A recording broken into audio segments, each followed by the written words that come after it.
I don't know. There wasn't really a choice. It's not, some people think like, early in life, oh, this is what I want to do. In my case, it was just trying to figure out something that would keep me focused, or that would keep me, wanting to keep doing that thing, and trying different things. And so initially, I was always creative. I was a very creative person, but I wasn't necessarily an artist. One day I just wanted to start painting and try to become an artist. So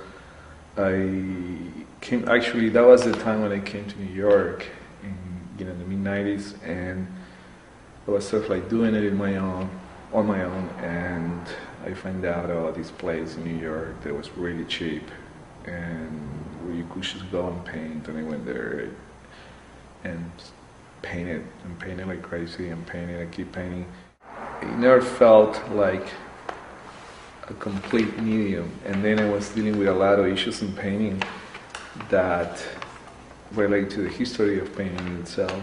And so for me those things were problematic, in the sense that I was always reaching a dead end with painting, and that wasn't completely interesting.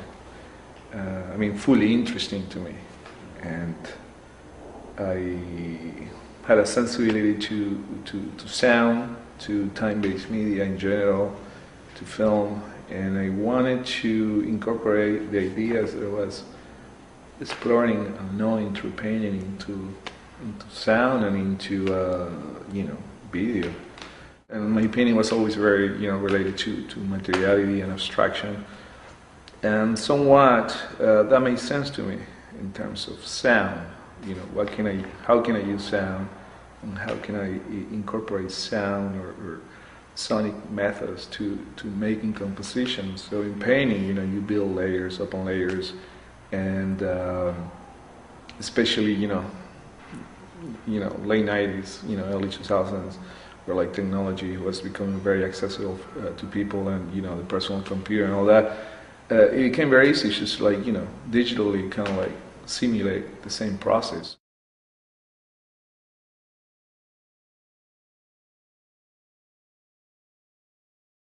No, that's a great question, because I often had conversations with my peers, and we all like talk about how we feel about our own work, and what is it that we think that we do. So in that sense, I like to think of myself as an interdisciplinary artist that works with sound and visual arts, but also composes experimental music. In that sense, I am a composer and a sound artist that has a strong connection to visual arts. Or like, I see sound as a visual artist, or my sound art comes from a visual art experience.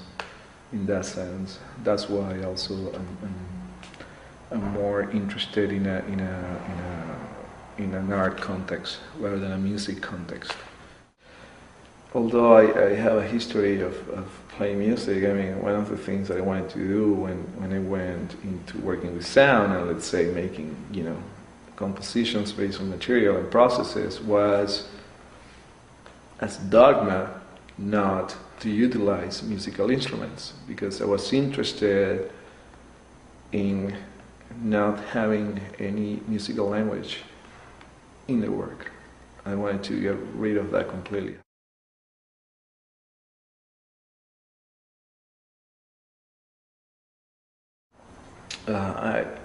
Let's say when I do a live performance, which is not going to be the case of this Thursday, because I'm going to be presenting a piece, but when I am in the space actually making things happen, I always bring the work to a very, very physical place where I induce states.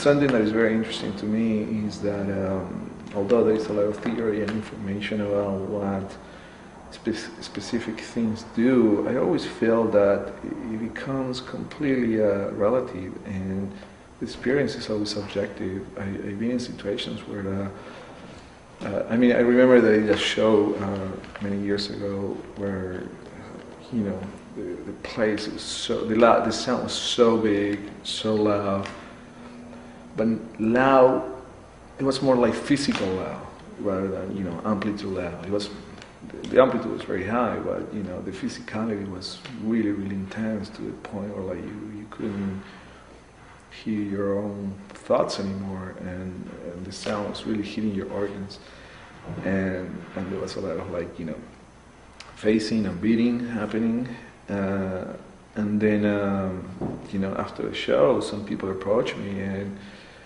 you know, everybody there was exposed to the same thing, but, you know, some people loved it, some people hated it, some people thought they wanted to puke, some people thought they were very happy with the sensations they experienced, and then it made me think, like, you know, there is no really, I mean, there is a lot of theory, but there is no really theory that explains why one person feels one way or another. I mean, that could be a total psychological thing, or it could be, I don't know, it could be something completely personal. I like to think, or I like to feel that in my work, everything emerges from making the work itself. You start from making a mark, or from thinking that something is interesting, something, you know, moves you or motivates you, and then, you know, you start putting things together, and then, you know, ideas might emerge from that, from the process.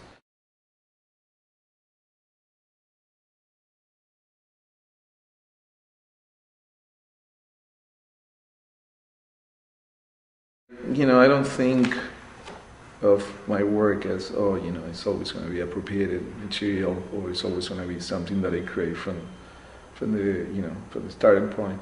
That was something interesting to me, that I was looking at some films that were in a storage room, and I asked the technician there if I could get, you know, some of his films, and he said, yeah, just take whatever you want.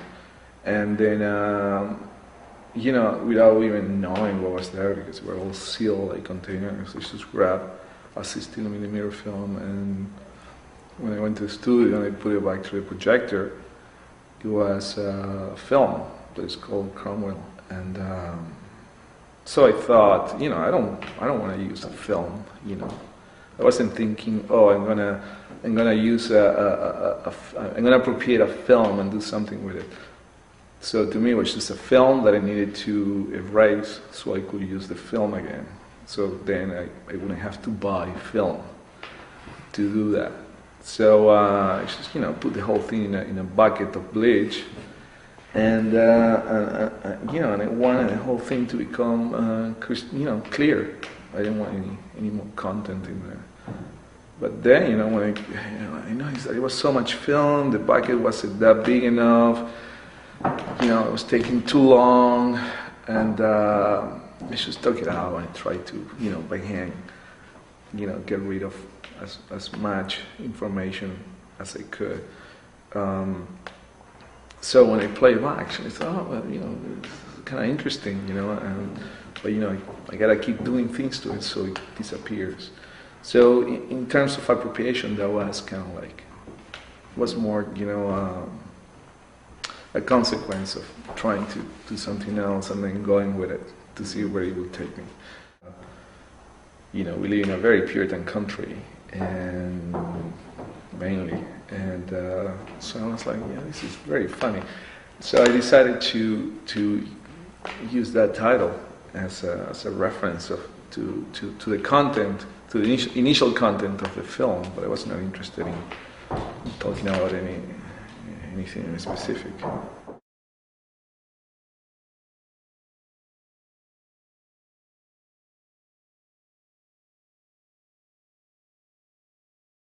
That's a very, very important question, because, you know, to me the pieces are not finished just by, you know, looking at them, even though when they're completed technically, by looking at them in the computer or just projecting them in the studio. I think the whole environment come together is very important. I see them as a